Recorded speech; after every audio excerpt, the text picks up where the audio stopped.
안녕하세요. 머신러닝 딥러닝 실전개발 입문 7강되겠고요. 이번 강의에서는 2-2절의 웹브라우저를 이용한 스크레이핑에 대해서 살펴보도록 하겠습니다. 우리가 지난 강의에서 리퀘스트 모드를 배우면서 지금까지 배운 스크레이핑은 요청을 모방을 해서 날리기만 하면 된다라고 했습니다.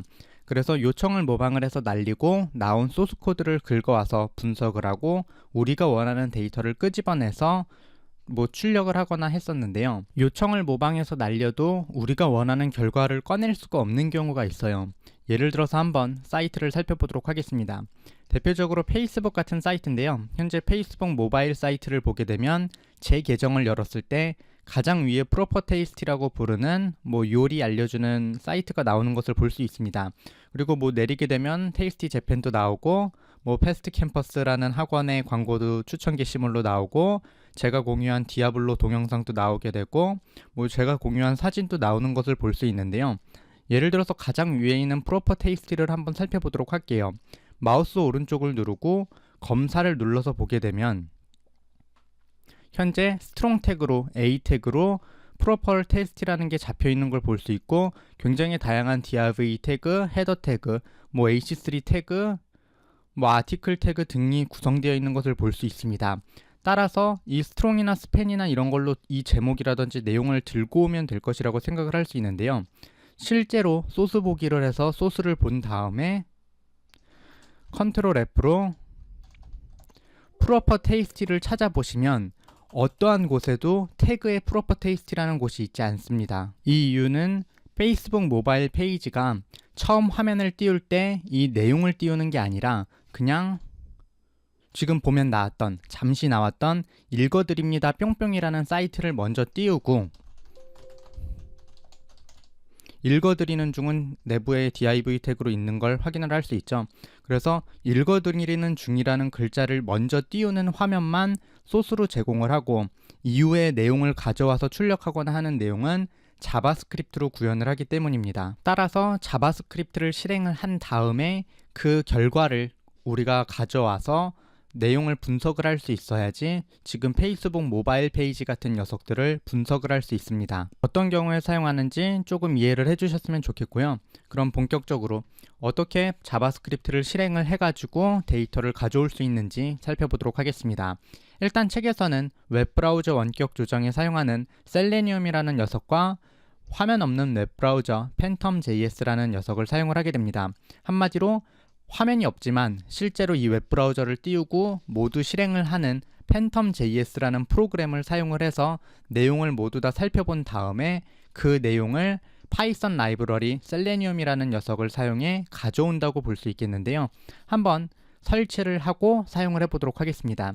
일단 이 녀석은 설치가 필요하기 때문에 책에 있는 명령어를 쭉 입력을 해서 설치를 해주시면 좋겠습니다. 그럼 같이 설치해 보도록 할게요. 일단 도커를 열어주시면 되겠고요. 제일 처음에 도커풀 우분투 16.04로 도커 우분투 파일을 들고 와주시면 되겠습니다. 설치되는 과정은 그냥 텍스트 출력되는 거기 때문에 빠른 강의를 위해서 그냥 생략을 하도록 할게요. 이어서 도커런 IT 옵션을 주고 우분투 16.04를 실행을 해줍니다. 실행을 하면 지금 화면과 같이 나오게 되고요. 클리어 한번 해주고 이어서 apt-get 업데이트를 입력을 해서 apt-get을 한번 업데이트를 해주시면 되겠고요. 이어서 apt-get install y 옵션을 주고 python3와 python3 pip을 설치해 주시면 되겠습니다. 위쪽으로 올린 다음에 실행을 하도록 할게요. 설치하는 시간이 약간 걸리고요. 이어서 설치가 완료되면 셀레늄을 설치해 주도록 하겠습니다.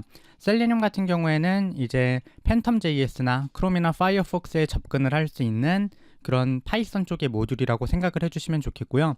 이어서 우리가 컨테이너 자체를 아예 바꾼 거기 때문에 뷰티풀 스프도 따로 설치해 주도록 하겠습니다. 그럼 이어서 팬텀 JS를 설치해 보도록 하겠는데요. 책에 있는 것과 같은 명령어를 차례차례 입력을 해주시면 되겠습니다. 일단 apt-get install로 wget과 library font config를 설치하도록 하겠습니다. 이어서 폴더를 하나 만들어 주도록 하겠고요. 지우고 위쪽으로 올리고 실행하도록 할게요. 폴더를 하나 만들어 주시고 해당 폴더로 이동을 하신 다음에 wget 명령어를 사용을 해서 팬텀 JS를 가져옵니다. 이어서 압축을 해제해 주신 다음에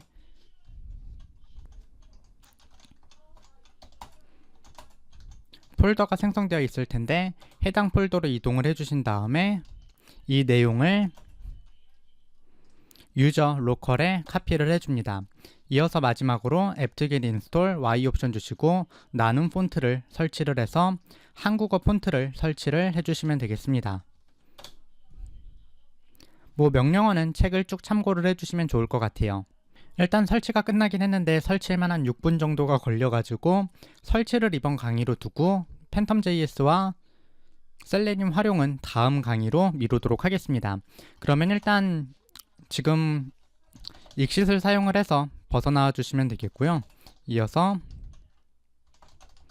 도커 ps에 a 옵션 줘서 쭉 나온 목록을 보시고 방금 들어왔던 녀석의 컨테이너 아이디를 확인을 해주신 다음에 이 컨테이너 아이디를 활용을 해서 이름을 붙여주고 저장하도록 하겠습니다. 자세한 내용은 브록에서 예전에 살펴보았었죠. 그래서 해당 내용을 봐주시면 되겠고요. 도커 커밋 컨테이너 아이디 입력을 해주시고 우분투 팬텀.js라는 이름으로 저장하도록 하겠습니다. 저장을 해주시면 일단 오늘 강의는 여기에서 완료가 되겠고요. 나머지 내용, 그러니까 팬텀.js 활용과 셀레늄 활용은 다음 강의부터 살펴보도록 하겠습니다. 그럼 다음 강의에서 뵙도록 하겠습니다. 감사합니다.